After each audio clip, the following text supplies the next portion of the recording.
Boa noite a todos.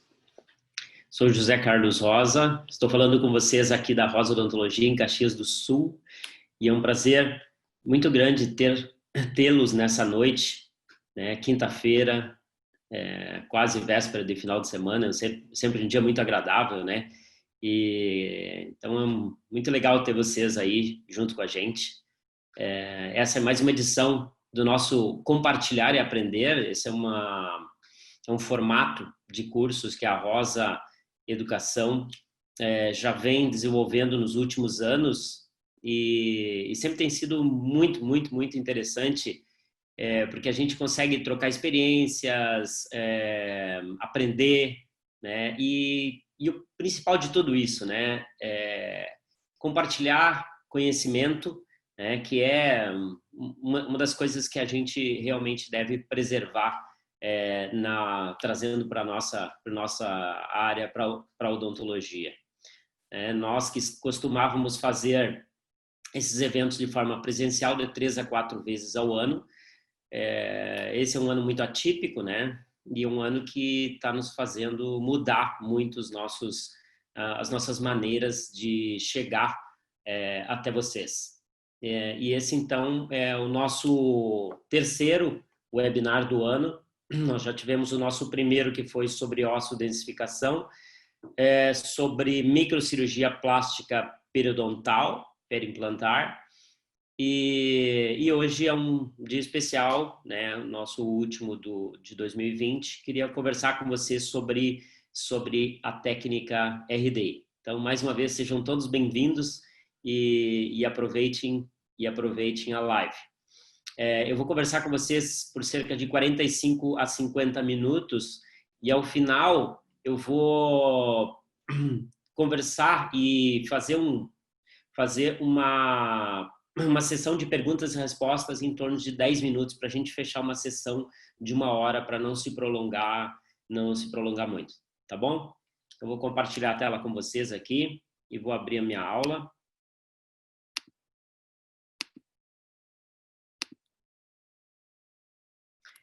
Então, esse é o nosso compartilhar e aprender da Rosa Odontologia. Dentro da Rosa Odontologia, a Rosa Educação. E hoje o tema é por que aplicar a técnica RDI nos seus pacientes. Para aqueles que não conhecem a técnica, passar algumas informações, algumas experiências que a gente tem tido nesses últimos 15 anos trabalhando com essa técnica,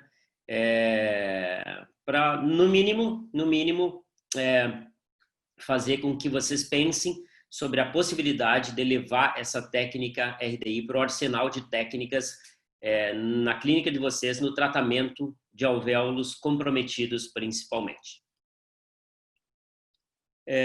Aqui nessas 3 imagens, a gente pode perceber uma situação muito comum, né, que aparece na nossa clínica, esse segundo premolar, que é pilar de uma prótese fixa de 3 elementos, que apresenta aqui uma área de abscesso, de fístula, causado por uma fratura.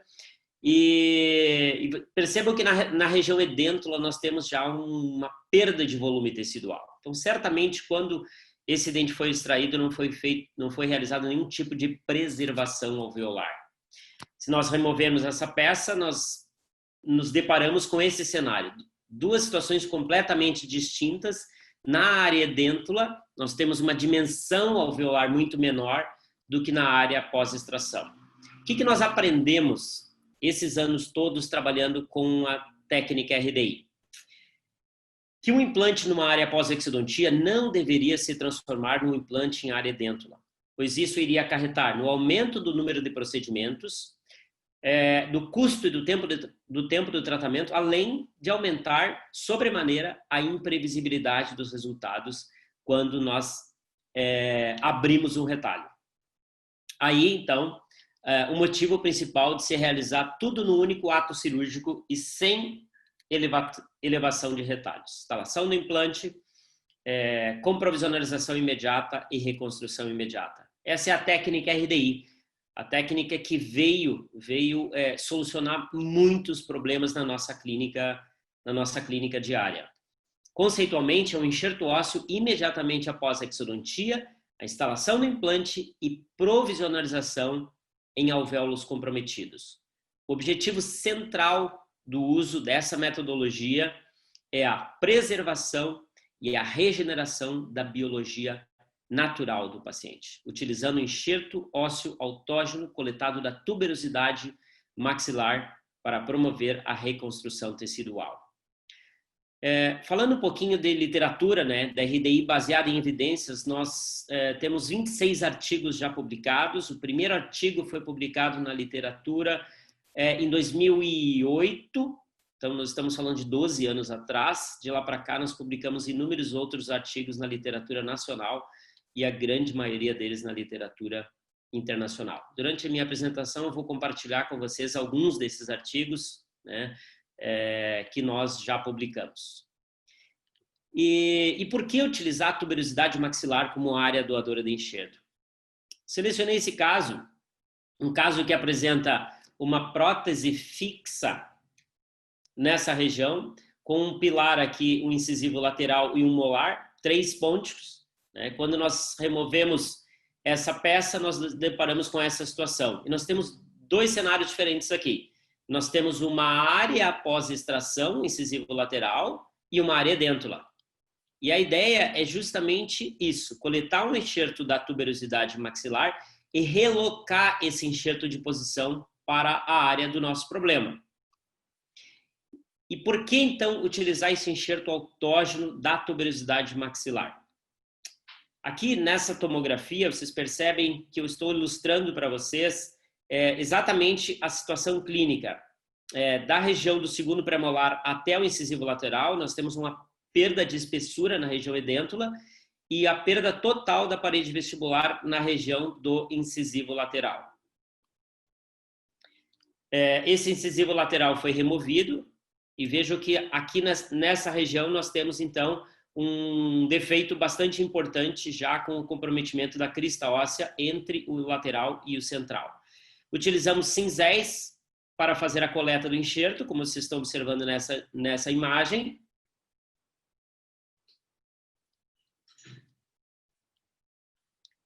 Esse enxerto ele foi coletado da tuberosidade maxilar, ele foi aparafusado.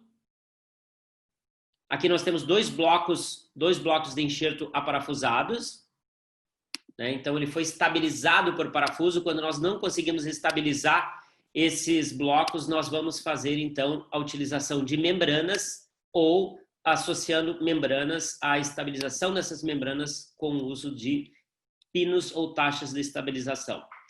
Então, logo após a reconstrução, aqui nós mensuramos a espessura desse osso reconstruído. Aqui nós temos por volta de 6 milímetros. Veja que em 3 meses, se nós aumentarmos essa imagem, 3 meses após a cirurgia de reconstrução, nós temos essa imagem clínica.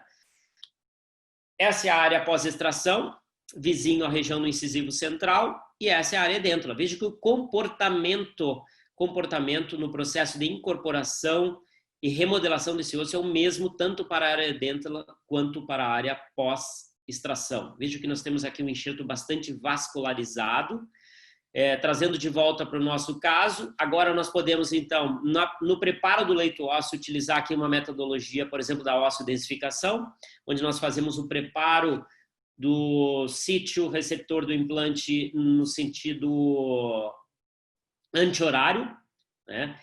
Se nós tivéssemos feito uma regeneração com uso de biomateriais, isso não seria possível. E aqui vocês observam, né, que houve durante o preparo, nós densificamos o osso lateralmente e apicalmente quando do uso da osteodensificação no sentido, utilizando o motor no sentido anti-horário. Se nós fizermos uma coleta com trifina, nós vamos encontrar aqui um número muito grande de células viáveis, células vivas, né? Nós vamos encontrar tudo que nós precisamos, fatores de crescimento, proteínas morfogenéticas, que são fundamentais no processo do reparo ósseo. Né? Voltando para o nosso caso, nós instalamos os 3 implantes e vejo que o nosso objetivo central aqui é obter 3 milímetros de osso na face vestibular dos implantes. Levando isso para a técnica RDI, esse é o nosso objetivo hoje em dia. fazer uma reconstrução óssea alveolar, aqui como vocês podem observar, levando o osso da região da tuberosidade do leito doador para o leito receptor, esse incisivo central, obtendo 3 milímetros de osso nessa face. Então, esse osso da tuberosidade maxilar, ele pode ser utilizado na nossa clínica diária para o preenchimento ósseo em alvéolos intactos ou para a reconstrução óssea em alvéolos comprometidos. E o objetivo central de utilizar esse osso da tuberosidade maxilar é fazer com que esse osso funcione como um transplante ósseo, rico em células, rico em BMPs, em proteínas, em fatores de crescimento que vão promover um crescimento ósseo efetivo e uma rápida incorporação desse enxerto. Então, 3 meses depois, nós podemos partir para o próximo passo, que quando nós utilizarmos a técnica RDI, o passo seguinte é a moldagem e a construção da coroa final. Então, nós temos 5 chaves para o sucesso da técnica RDI em áreas estéticas. O primeiro e mais importante deles é a estabilidade primária do implante, que deve ser igual ou maior do que 30 newtons-centímetros. Segundo, a posição do implante na região anterior de canino a canino, maxila e mandíbula, ele deve ser colocado sempre com ancoragem palatina. Terceiro, o gap de 3 milímetros na face vestibular desse implante. 4, a espessura da parede óssea vestibular. E quinto, e tão importante quanto os outros 4, o perfil de emergência, que vai me dar a espessura do tecido mole periimplantar. Ele que vai garantir essa estabilidade tecidual ao longo dos meses e ao longo dos anos. Então, esse conjunto todo, com a instalação do implante, com o gap, com a estabilidade primária do implante, é que vai me permitir uma reconstrução óssea com uma parede vestibular espessa e também um tecido mole espesso. Rapidamente, eu queria passar para não sair apresentando casos clínicos, eu queria passar o protocolo da técnica RDI, passo a passo, muito rapidamente, para que vocês entendam que esse protocolo ele foi desenvolvido há 15 anos atrás e ele deve ser rigorosamente seguido quando nós pretendemos utilizar a técnica RDI nos nossos pacientes. Primeiro passo é a exodontia minimamente invasiva. Nós vamos utilizar microinstrumentos para fazer incisão, periótomos, microalavancas. Aqui é o primeiro passo, onde nós vamos fazer a avaliação da extensão do defeito ósseo, tanto no sentido de comprimento quanto de largura. Utilizamos uma sonda periodontal. Depois que nós utilizamos os microinstrumentos para soltar esse dente do alvéolo, nós removemos esse dente, extraímos esse dente com fórceps atraumáticos. Ou podemos fazer uso também dos extratores atraumáticos, para permitir, então, uma preservação tecidual, tanto no que diz respeito ao tecido duro, quanto ao tecido mole na região alveolar. Passo número 2, a curetagem criteriosa do alvéolo. Recomendo a vocês a utilização dessas curetas. São curetas serrilhadas de 3 tamanhos, pequeno, médio e grande. E o objetivo é se fazer uma curetagem criteriosa do alvéolo para remoção do tecido de granulação e restos de ligamento periodontal. Passo seguinte, a colocação do implante, sempre buscando a ancoragem na parede palatina do alvéolo. Isso pode ser feito de forma analógica ou digital, com a mão livre ou com utilização de guias cirúrgicos ou com cirurgia guiada. Mas o objetivo central é se fazer um preparo sempre com ancoragem palatina. Então, depois do preparo do leito, nós vamos fazer, então, a instalação do implante. E a plataforma do implante, quando nós temos margens gengivais simétricas, ela deve ser posicionada a 3 milímetros da margem gengival em direção apical, independente do sistema de implante que nós estamos utilizando. Passo número 4 é a construção da coroa provisória com perfil de emergência adequado. Nós vamos deixar uma ligeira concavidade na face vestibular e nas faces proximais, como vocês podem observar nesse vídeo. Depois da construção da coroa provisória, nós checamos essa coroa provisória sobre o implante, checamos os movimentos, verificamos se não há nenhum contato com os dentes antagonistas. Isso deve ser eliminado nessa fase antes da colocação e instalação final da coroa. Depois disso, removemos a coroa provisória e começamos então as fases de reconstrução. O primeiro passo da reconstrução é o mapeamento do defeito ósseo. Nós vamos mapear o defeito tanto no sentido de largura quanto de comprimento, de altura. Utilizando uma sonda periodontal, nós podemos fazer uma simulação na face externa do tecido mole para termos uma ideia da extensão do defeito ósseo e da forma desse defeito. Próximo passo seria a seleção do cinzel adequado. Esse é o kit RDI de cinzéis, que nós desenvolvemos em parceria com uma companhia da Alemanha chamada Schwerdt. Hoje a Schwerdt e a Helmut Zupf são distribuídos aqui no Brasil pela Welfare. Dentro desse kit nós temos 6 cinzéis de 6, 8 e 10 milímetros de largura, mais um compactador ósseo de titânio e um recipiente para nós depositarmos o enxerto assim que ele é coletado do leito doador. Depois disso, então, depois da seleção do cinzel, nós removemos o enxerto da tuberosidade. Aqui nós estamos removendo o enxerto logo atrás do segundo molar, utilizando um cinzel reto, mas nós podemos utilizar um cinzel goivo também. Então, para cada situação, nós vamos utilizar um tipo de cinzel. E percebam a vascularização desse enxerto logo que ele foi coletado. Então, depois da remoção do enxerto, nós vamos fazer a manipulação do enxerto para reanatomizar esse enxerto de acordo com a forma do defeito, né? Em todas as suas dimensões, largura e comprimento. Tá? E utilizamos esse instrumento que é um alveolótomo.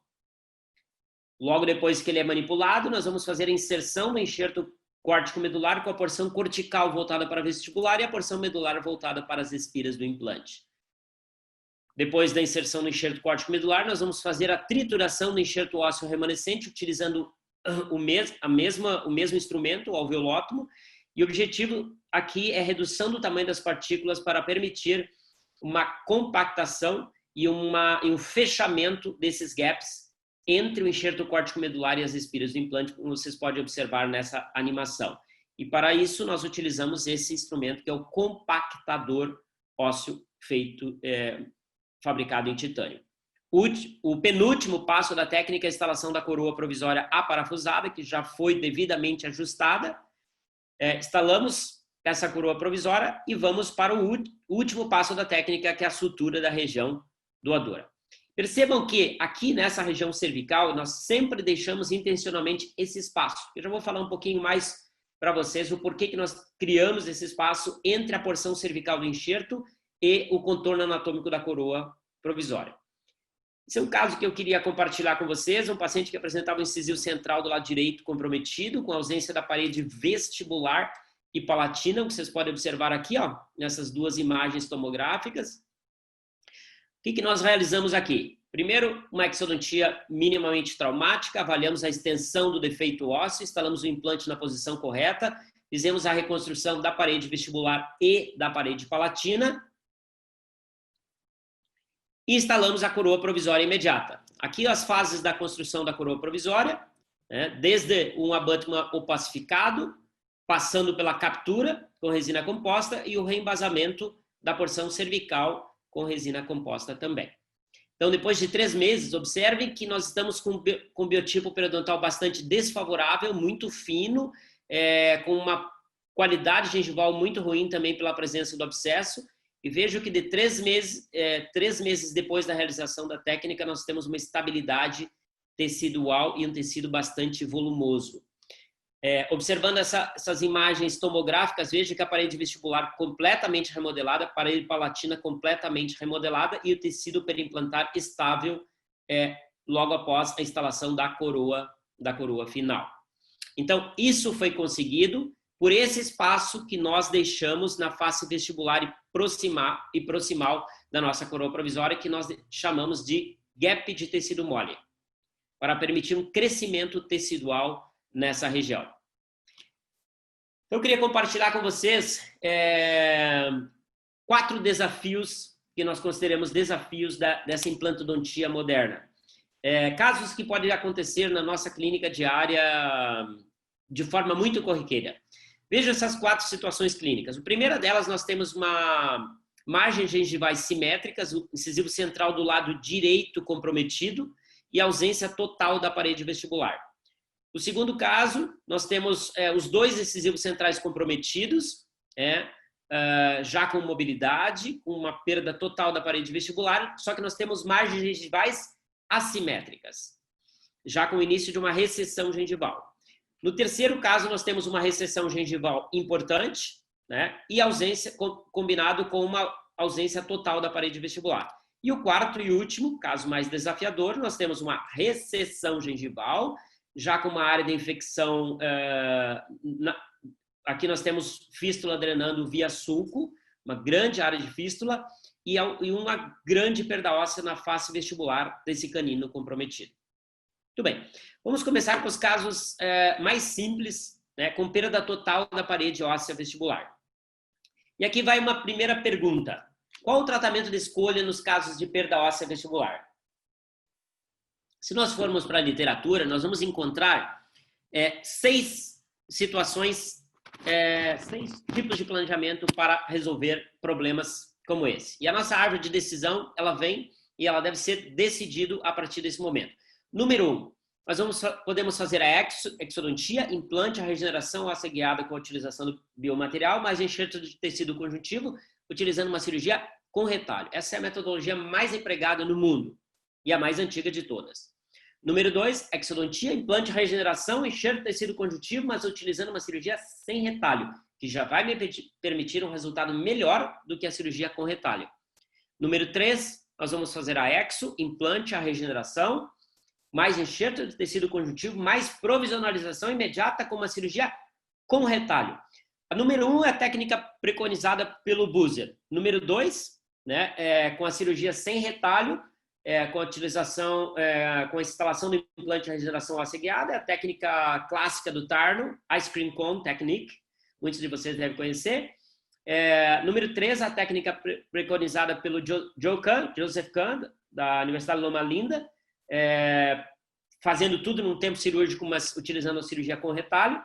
Número 4, exodontia, implante, a regeneração, enxerto de tecido conjuntivo, mais provisionalização, aí já com uma expectativa melhor em termos de resultados, utilizando uma cirurgia sem retalho. Essa técnica ela é muito preconizada pelo pessoal da Espanha, o Alberto Sicilia e o grupo dele. Número 5, exodontia, implante, reconstrução. Veja que aqui nós estamos utilizando o enxerto autógeno do ramo, mais provisionalização imediata, utilizando uma cirurgia sem retalho. Esse é o grupo do Noelken, um pessoal lá da Alemanha que preconiza o uso do enxerto autógeno do ramo. Só que eles usam somente o enxerto ósseo particulado e sempre com uma questão importante que é algum tipo de recessão da margem gengival. E número 6, a sexta possibilidade, a exo, implante, a reconstrução, autógeno do tuber, provisionalização, a técnica clássica de RDI. Veja que para todas essas situações, esses 6 tipos de planejamento, nós precisamos de um enxerto autógeno, seja ele de tecido duro ou tecido mole. Esse é um artigo que foi publicado pelo nosso grupo em 2016 no International Journal of Periodontics and Restorative Dentistry. Aqui nós avaliamos 20 casos, sempre utilizando deixar um gap de 3 milímetros na face vestibular, logo após a reconstrução, e nós avaliamos então clinicamente e tomograficamente esses 20 casos numa média de follow-up de 3 anos. Onde avaliamos a estabilidade da espessura óssea enxertada nessa linha C, ao nível da plataforma do implante, a linha D 2 milímetros para cima e a linha E 4 milímetros para cima. Esse é um caso que eu queria compartilhar com vocês. É um caso que apresenta margens gengivais similares utilizando o enxerto córtico-medular. Veja esse caso, essa paciente nos procurou há muitos anos atrás, já ela sofreu um acidente, teve uma avulsão no incisivo central, tentou salvar esse dente, mas não teve sucesso. Mas nós temos um fator muito positivo, que são as margens gengivais simétricas. Aqui a ausência total da parede vestibular. O que nós fizemos de uma forma bastante resumida. Primeiro, uma exodontia minimamente invasiva, preservando as estruturas do alvéolo. A comprovação da ausência da parede vestibular, instalação do implante na parede palatina esperando esse gap de 3 milímetros. Construímos a coroa provisória utilizando a própria coroa do dente da paciente. Simplesmente fizemos a captura e o reembasamento da porção cervical com resina composta. E aqui nós deixamos intencionalmente essa anatomia da porção cervical do nosso provisório, deixando uma concavidade, uma ligeira concavidade na face vestibular e proximal, para permitir, então, esse crescimento tecidual nessa região. Checamos a coroa provisória e, a partir daí, chegou a fase, então, da reconstrução alveolar. Para a reconstrução alveolar, nós precisamos fazer uma avaliação clínica, radiográfica e tomográfica criteriosa. Esses são os instrumentos que nós utilizamos, são os cinzéis. Veja que o cinzel ele é inicialmente posicionado o mais perpendicular possível ao tecido ósseo. Logo depois que nós introduzimos esse cinzel, nós mudamos o ângulo de inclinação do cinzel, em geral procurando, né, obter um enxerto com uma dimensão, com uma espessura muito similar à nossa dimensão do gap. Então, um enxerto que tenha uma dimensão de aproximadamente 3 milímetros de espessura. Depois disso, removemos pequenos blocos ósseos que vão ser utilizados para serem triturados para o preenchimento dos espaços. Então, o primeiro e mais importante, o enxerto córtico medular, ele foi reanatomizado de acordo com a forma do defeito. Veja que nós reanatomizamos também a porção cervical do enxerto, que deve copiar o contorno anatômico da margem gengival para a reconstrução da arquitetura óssea. Depois disso, fizemos o preenchimento dos gaps com o osso particulado e debruçamos o enxerto ósseo 1 milímetro sobre a plataforma do implante. Então, fazendo uma comparação do posicionamento coronoapical do implante, ele está a 3 milímetros da margem gengival, mas o enxerto está a 2 milímetros da margem gengival. Instalamos a coroa provisória. E o que nós vamos esperar em termos de adequação desse tecido gengival na margem,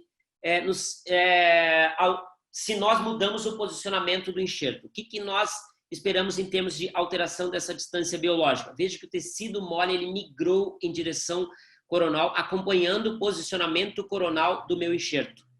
Então, depois de 3 meses, nós não vamos mexer nesse provisório por 3 meses, vamos solicitar ao paciente que não faça nenhum tipo de contato com esse dente na mastigação e proteja esse dente por um período de 3 meses. Então, depois disso, para levar essa margem gengival em direção apical, nós vamos fazer o condicionamento tecidual. Nós vamos fazer o acréscimo de resina composta, cerca de 0,5 milímetro por semana, por 2 a 3 semanas, até que haja uma simetria da margem gengival. Então, depois disso, nós removemos a coroa provisória, avaliamos a estabilidade no posicionamento das papilas, né, que se apresenta na mesma altura das papilas do dente contralateral.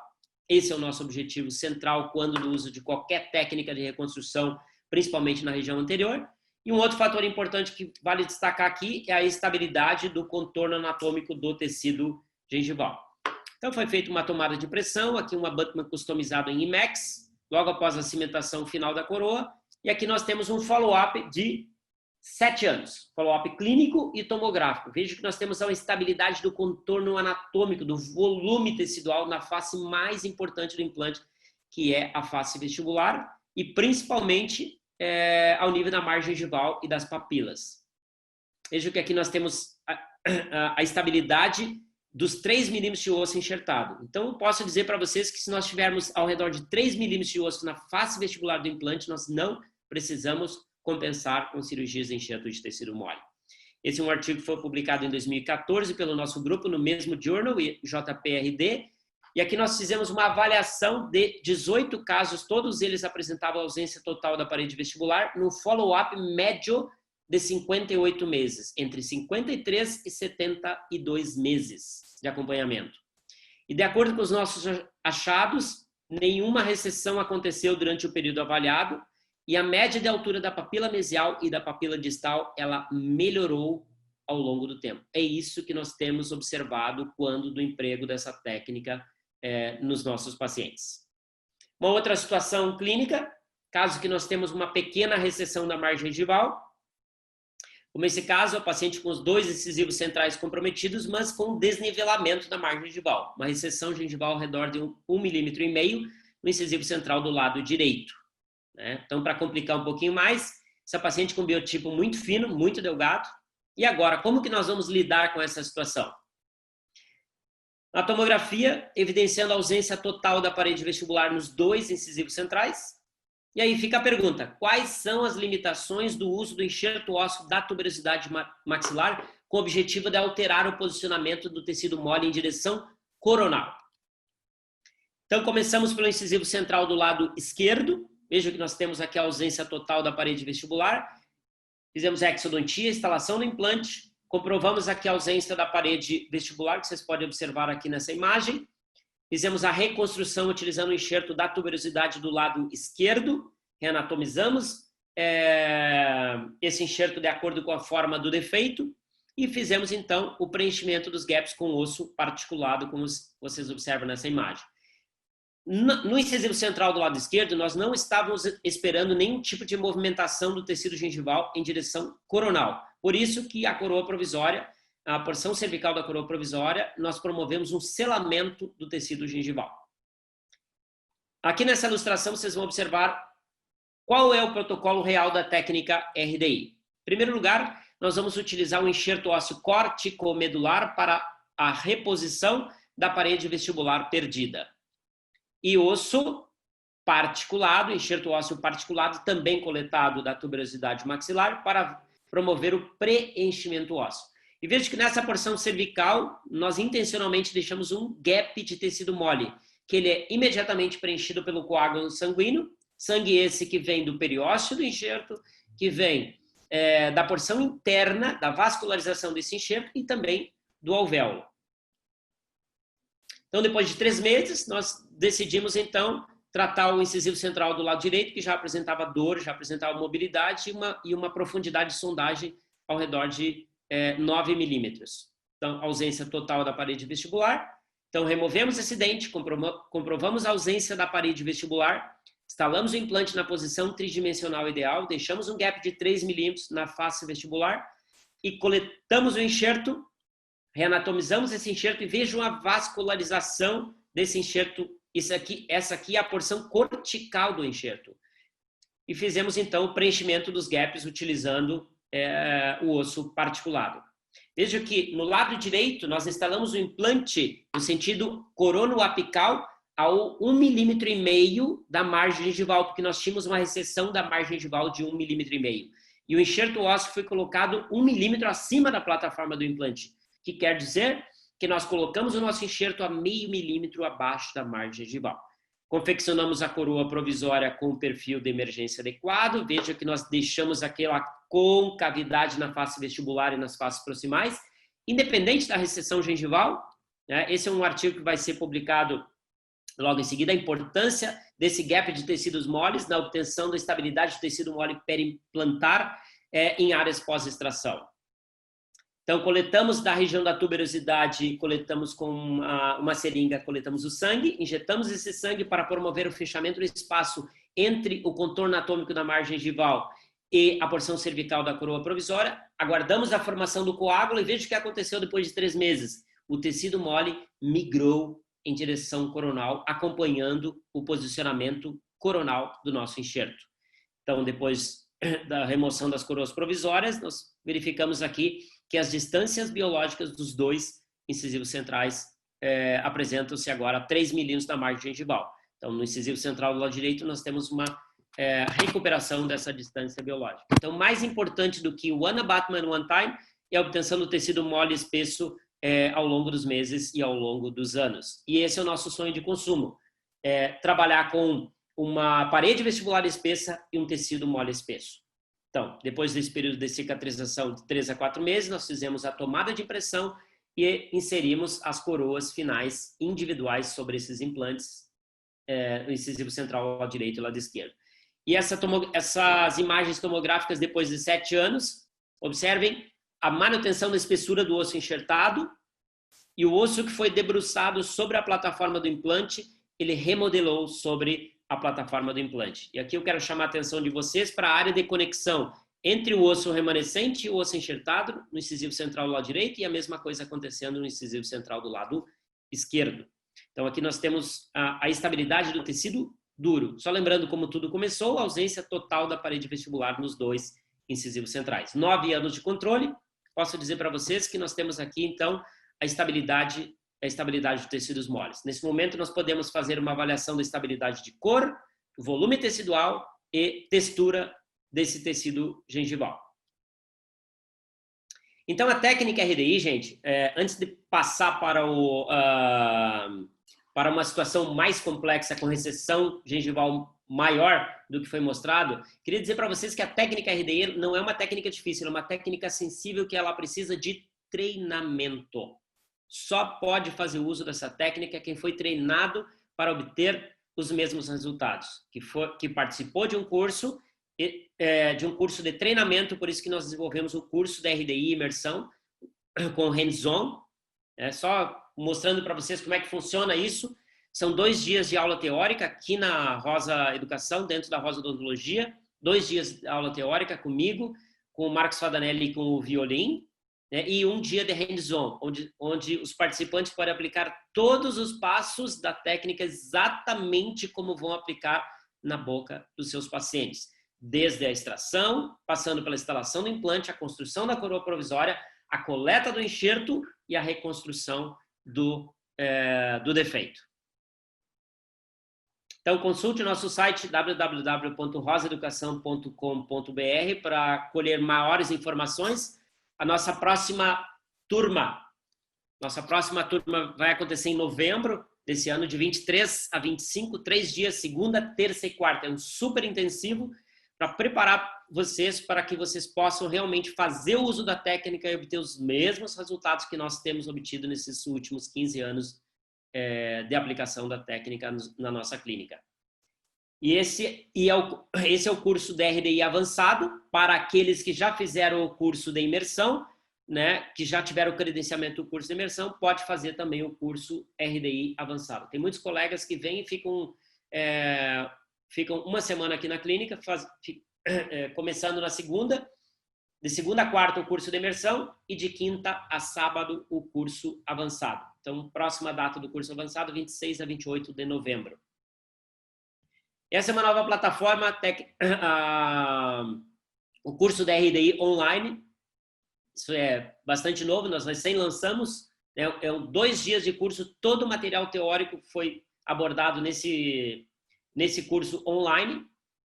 20 tópicos, os tópicos mais importantes da técnica RDI e acesso vitalício. Vocês podem assistir a hora que você quiser e quando quiser, né? E onde quiser.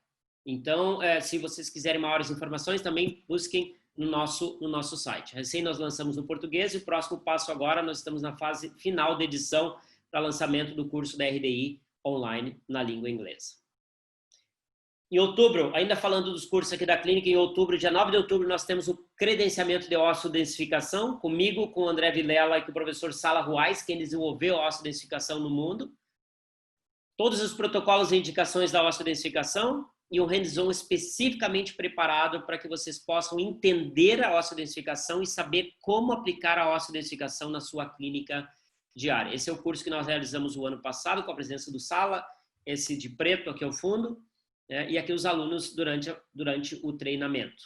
E aqui ele participando do curso que foi realizado em 2019.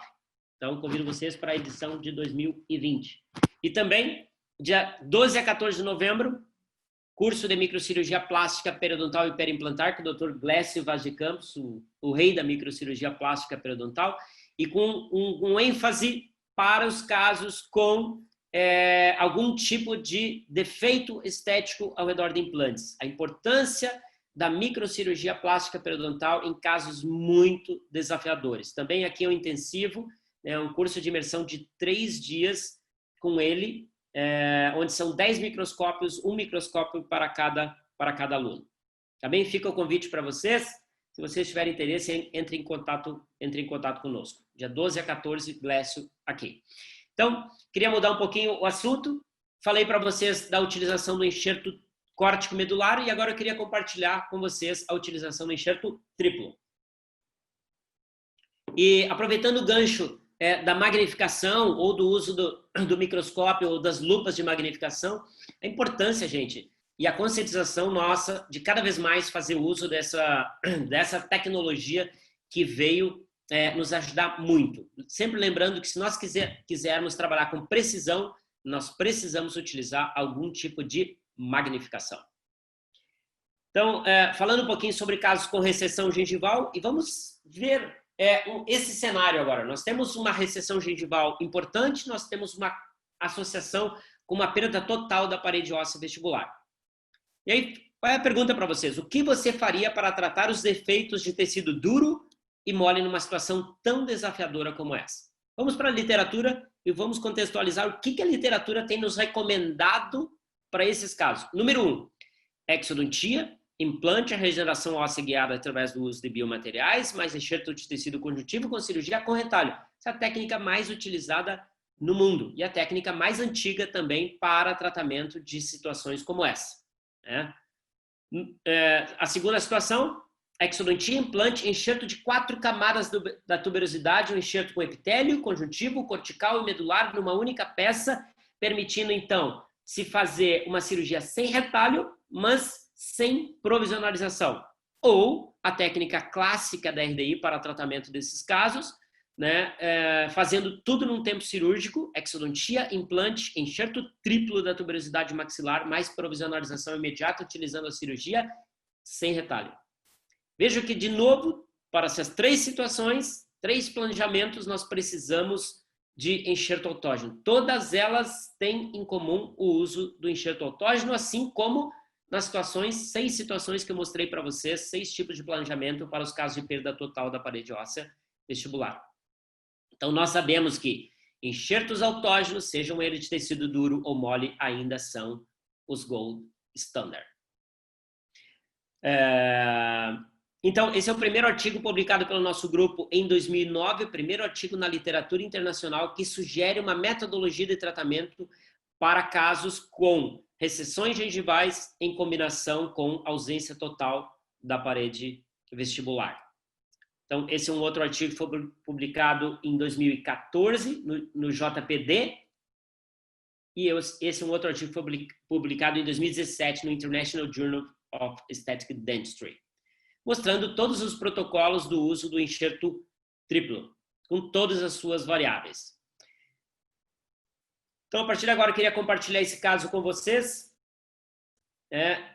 O caso que apresenta uma recessão gengival importante no incisivo central do lado direito, recessão gengival em torno de 4 milímetros, uma paciente com uma linha de sorriso alto e com ausência total da parede vestibular. O que nós fizemos numa situação como essa? De uma forma bastante resumida e rápida. Primeira situação, a exodontia minimamente traumática. Aqui nós estamos utilizando uma sonda milimetrada e, por transparência, nós estamos enxergando a sonda. Isso significa que nós estamos frente a um biotipo periodontal muito delgado. Instalamos o implante. Nós tínhamos uma recessão gengival de 4 milímetros. Instalamos o nosso implante 1 milímetro abaixo da margem gengival no sentido coronal e construímos a coroa provisória e deixamos intencionalmente esse espaço proporcionado pela concavidade na porção cervical da coroa provisória. Para a remoção do enxerto triplo da tuberosidade, nós precisamos utilizar nós precisamos fazer uso de uma avaliação clínica, radiográfica e tomografia Cone-Beam de tecidos moles, para nós identificarmos com clareza a altura e espessura de tecido mole e de tecido duro naquela região. O protocolo para a coleta do enxerto triplo da tuberosidade, em geral, nós utilizamos 3 incisões. Uma das incisões acompanha a face distal do último dente, mais 2 incisões perpendiculares, riscando o tecido ósseo. Esse é o passo número 1 das incisões. Passo número 2, a divisão do retalho, mantendo um tecido conjuntivo de aproximadamente 1 a 1,5 milímetro, cobrindo o tecido ósseo, e utilizamos o cinzel reto para fazer a osteotomia. Esse cinzel ele deve ser posicionado o mais paralelo possível com a porção conjuntiva do enxerto triplo, com o objetivo de se coletar um enxerto com essas 3 camadas o mais uniforme possível, conjuntiva, cortical e medular. Por isso que ele é denominado de enxerto triplo. Veja que depois da fratura do enxerto com o uso do cinzel, nós estamos fazendo a última etapa, que é a remoção do enxerto através dessa incisão posterior na parte conjuntiva do enxerto. Esse é o nosso enxerto triplo ou enxerto de 3 camadas. Qual é a posição ideal desse enxerto? É claro que a porção conjuntiva voltada para a porção interna do tecido gengival e a porção medular voltada para as espiras do implante. Interposto entre o enxerto triplo e a face vestibular do implante, osso particulado. Então, um ponto de estabilização na região do enxerto e 2 pontos na região das papilas, para promover o reposicionamento coronal do tecido gengival. 3 meses de controle, vejo que o tecido já completamente maturado, né? Já com o reparo de tecido duro e tecido mole, e a distância biológica que foi recuperada. Agora nós temos a plataforma do implante que nós deixamos 1 milímetro supragengival, aqui nós temos a 3 milímetros de recuperação dessa distância biológica. A plataforma do implante a 3 milímetros da margem gengival agora em direção apical. Então, aqui um abutment customizado em Procera, um caso bastante antigo, mas eu quero chamar a atenção de vocês para o contorno anatômico da margem gengival muito similar ao dente contralateral. Fizemos a moldagem final e aqui logo após a cimentação das coroas de cerâmica. Então, essas 2 imagens, elas ilustram a vantagem da utilização do enxerto triplo na recuperação de tecido duro e mole. Nós convertemos o biotipo periodontal, passamos de um biotipo fino para um biotipo espesso. Aqui numa fase de follow-up, mostrando um equilíbrio no posicionamento da margem gengival e das papilas, só lembrando como tudo começou, né, uma desarmonia estética muito grande no setor anterior. E aqui nós temos, então, uma harmonia no que diz respeito ao posicionamento do lábio, a arquitetura gengival e as coroas de cerâmica. E esse é o PO, né, a tomografia depois de 10 anos mostrando uma nova parede óssea completamente estável na face mais importante do implante, a face vestibular. É o que nós acreditamos que tecido duro é que segura o tecido mole em posição. Para finalizar, eu queria compartilhar com vocês esse outro caso bastante desafiador, que apresenta recessão gengival, perda óssea e numa área infectada. Então, obtivemos aqui uma imagem 3D, onde vocês podem observar a extensão do defeito ósseo, tanto no sentido da largura quanto de altura. Fizemos uma prototipagem. Sobre a prototipagem, antes da cirurgia, nós mensuramos a extensão do defeito. Fizemos a exodontia minimamente traumática. Vejam a qualidade desse tecido mole, né? Pela própria elasticidade, dá para perceber que nós estamos frente ao tecido de qualidade bastante ruim. Instalamos o implante, obtivemos uma estabilidade primária num pouco osso remanescente, como vocês podem observar aqui, de 40 newtons. E partimos, então, para a coleta do enxerto triplo, né, que vocês podem observar nessa imagem, mais osso particulado. Então, fizemos toda a reanatomização do enxerto sobre a prototipagem e, depois disso, levamos à boca do nosso paciente, né? Primeiramente, inserimos o enxerto triplo e depois fizemos a compactação de osso particulado. Inserimos imediatamente a coroa provisória e perceba que nós deixamos parte da porção conjuntiva do enxerto triplo exposto. 3 meses de controle, já o tecido mole completamente cicatrizado. E aqui, então, depois de 3 meses, fizemos a tomada de pressão e a construção da coroa final. Quero chamar a atenção de vocês para a estabilidade do volume na face vestibular dessa coroa. E essa é a tomografia de 3 anos. Lembrando como tudo começou, nós tínhamos uma severa perda óssea. E aqui nós observamos, então, o osso completamente remodelado e incorporado na face vestibular desse implante. Então, aqui, novamente, a conversão do biotipo periodontal, um biotipo bastante delgado, uma melhora importante na espessura do tecido gengival. Saímos de um biotipo fino para um biotipo espesso. Esse é o controle clínico com 5 anos, mostrando a estabilidade do posicionamento da margem gengival e das papilas. E essa imagem tomográfica depois de 5 anos. Vejam que aqui nós temos com a parede vestibular com a espessura adequada e tecido mole com a espessura adequada. O osso que foi colocado, foi depositado sobre a plataforma do implante, ele remodelou sobre a plataforma do implante. É possível conseguir esse tipo de resultado utilizando qualquer tipo de biomaterial? Não, não dá. Então aqui nós temos somente tecido ósseo vital na face mais importante do meu implante, a face vestibular do implante. Vejam a estabilidade do contorno anatômico dessa parede vestibular que foi reconstruída. Então, em 2017, nós publicamos um artigo no Journal of Osseointegration, em parceria com o Walter Martins e o grupo da Universidade de Ribeirão Preto, onde nós avaliamos a tuberosidade clinicamente, tomograficamente, histologicamente e através de tomografias. Para fechar, eu queria mostrar para vocês mais 6 indicações do uso dessa técnica. E observem aqui, ó. No primeiro caso, nós temos um alvéolo intacto, como mostra essa imagem tomográfica, mas nós temos pouco osso remanescente apical.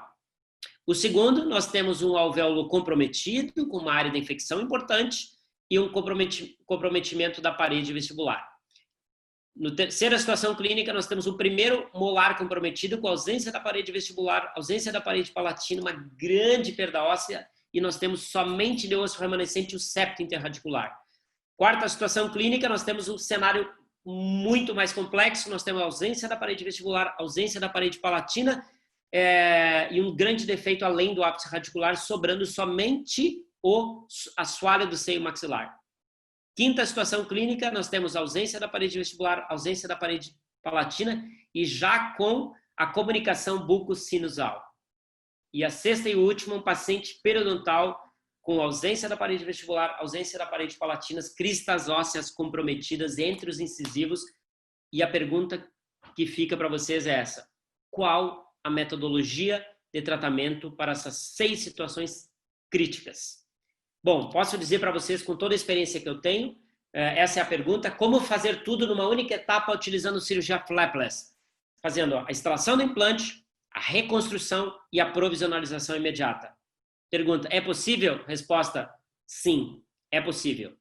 Através da utilização da técnica RDI combinada com o uso da ósseo-densificação. Quero compartilhar esse último caso, o 6º caso, que talvez seja um dos mais desafiadores que eu posso mostrar para vocês. Os 4 incisivos centrais comprometidos, ausência da parede vestibular e palatina dos 4 elementos, com o comprometimento das cristas ósseas. Nós extraímos os 4 incisivos, instalamos os 4 implantes utilizando a ósseo-densificação, obtendo uma estabilidade primária alta. Fizemos a reconstrução utilizando osso da tuberosidade maxilar para a reconstrução da parede vestibular, palatina e proximais. Instalamos as coroas provisórias imediatamente. E vejam o resultado depois de 4 meses. O que nós podemos observar nessa imagem clínica? Uma estabilidade tecidual, uma melhora da dimensão vestíbulo-palatina desse tecido mole perimplantar e uma estabilidade no volume do contorno anatômico. Esse era o nosso sonho de consumo quando frente a casos tão desafiadores como esse. Não só com a ausência da parede vestibular, mas casos que apresentam defeitos de 1, 2, 3 e 4 paredes. Então, essa era a situação clínica antes e esse é o resultado final depois da instalação das coroas individuais de cerâmica.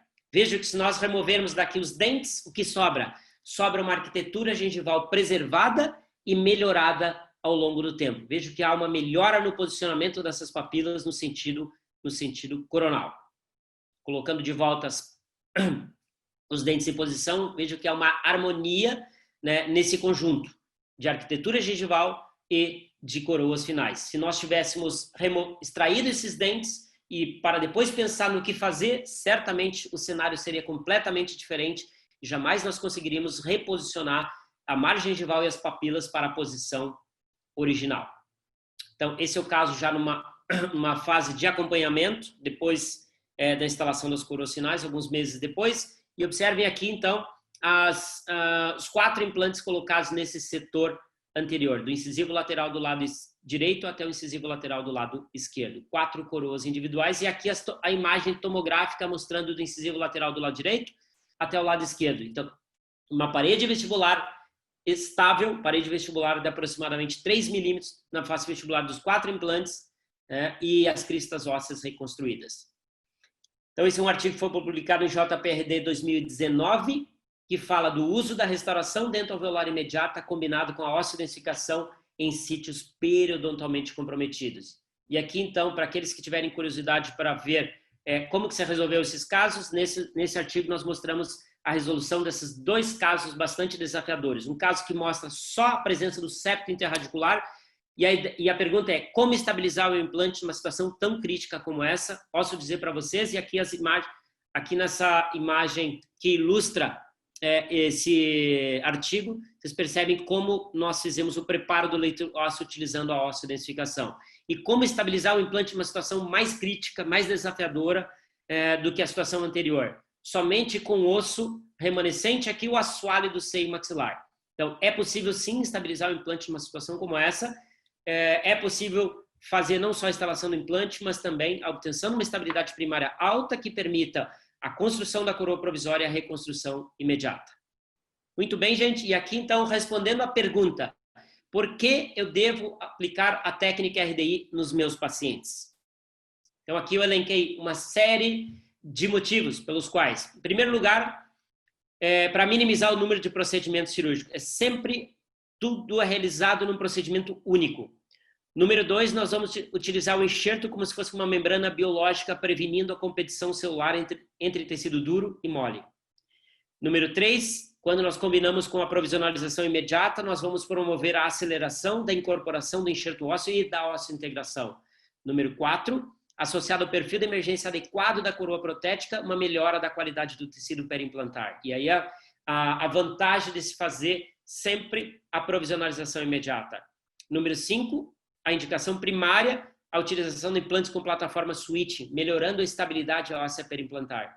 E número 6, quando nós utilizamos a osteodensificação, nós melhoramos a estabilidade primária do implante.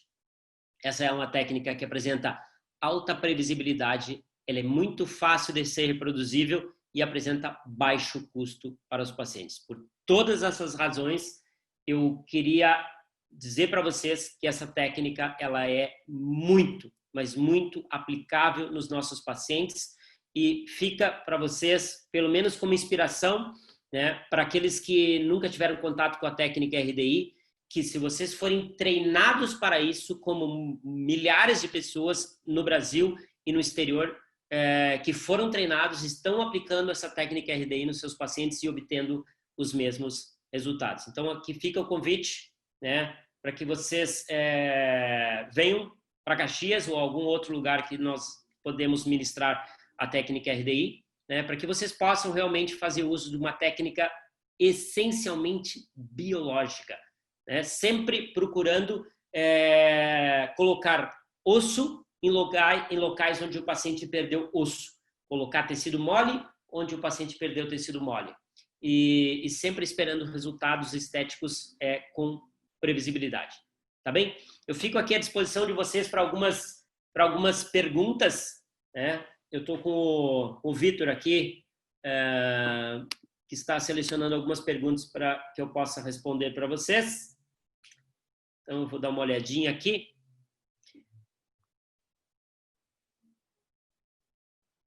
A primeira pergunta, no caso de enxerto triplo para ganho também de tecido mole, o professor instalou o implante 1 milímetro apical do tecido retraído gengival? Não. No caso do enxerto triplo, nós instalamos o implante a 3 milímetros da futura margem gengival. Qual é a minha referência quando eu estou frente a uma recessão gengival de mais de 3 milímetros? O dente contralateral, a junção cemento-esmalte do dente contralateral. Essa é a minha referência para o posicionamento coronoapical do meu implante, independente da recessão gengival. Se eu tiver uma recessão gengival de 2 milímetros, eu vou posicionar meu implante a 1 milímetro da margem gengival em direção apical. Se eu tiver a 3 milímetros de recessão gengival, eu vou colocar meu implante coincidente com a margem gengival. E se eu tiver a 4, como o caso que eu mostrei para vocês, eu vou colocar meu implante 1 milímetro em direção coronal da margem gengival. Mais uma pergunta. Quando tivermos perda óssea vestibular com secreção purulenta no local após reimplante e reabsorção dentária, podemos utilizar a técnica? Sim. Quando nós estamos frente a uma área infectada, a recomendação primária é se fazer o uso de medicação antibiótica prévia para controlar a infecção por 5 dias antes da realização do procedimento cirúrgico, para depois sim nós podemos aplicar a técnica RDI. E para aqueles casos que apresentam a fratura, que é mais difícil de fazer o controle da área infectada, nós precisamos inicialmente estabilizar esse dente comprometido nos dentes vizinhos para que a medicação seja efetiva. E a partir daí, nós vamos então fazer o uso da técnica RDI 5 dias depois da medicação. Boa noite. Com 3 milímetros de espessura óssea vestibular, não há necessidade de enxerto de tecido conjuntivo? Sim, se eu tiver condições de recuperar a parede vestibular perdida e eu conseguir reconstruir essa parede vestibular em 3 milímetros de espessura, recomendação primária, não há necessidade de fazer uso do enxerto de tecido conjuntivo. O provisório é preparado prévia à cirurgia, criando um contorno alveolar igual ao dente? Resposta, sim. Hoje, com a tecnologia digital, nós fazemos o escaneamento, construímos o dente de forma virtual, né? E somente fazemos a captura final no momento, logo após a instalação do implante. Gente, para aqueles que tiverem mais perguntas, né? Envie um e-mail para nós, né? Pode entrar em contato com a gente pelo nosso site www.rosaeducação.com.br ou envie um e-mail para rosa@rosaodontologia.com.br ou pode enviar um e-mail diretamente para o meu e-mail pessoal, josecarlos@rosaodontologia.com.br.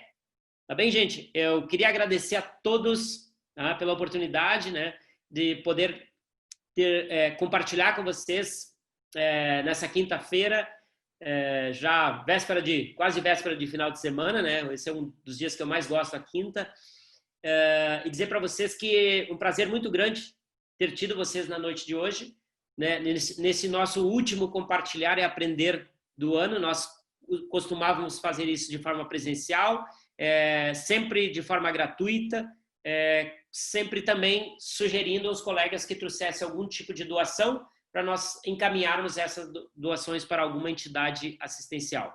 Então, hoje nós não podemos fazer tudo isso, mas fica o meu agradecimento de coração pela presença de todos vocês. Espero ver vocês em breve de forma presencial em algum evento, né? Ou, se possível, aqui em Caxias do Sul, para a gente tomar um vinho gostoso e saborear as delícias da Serra. Tá bom? Um abraço a todos, tá? Fiquem bem. E espero ver vocês em breve. Até mais. Tchau, tchau.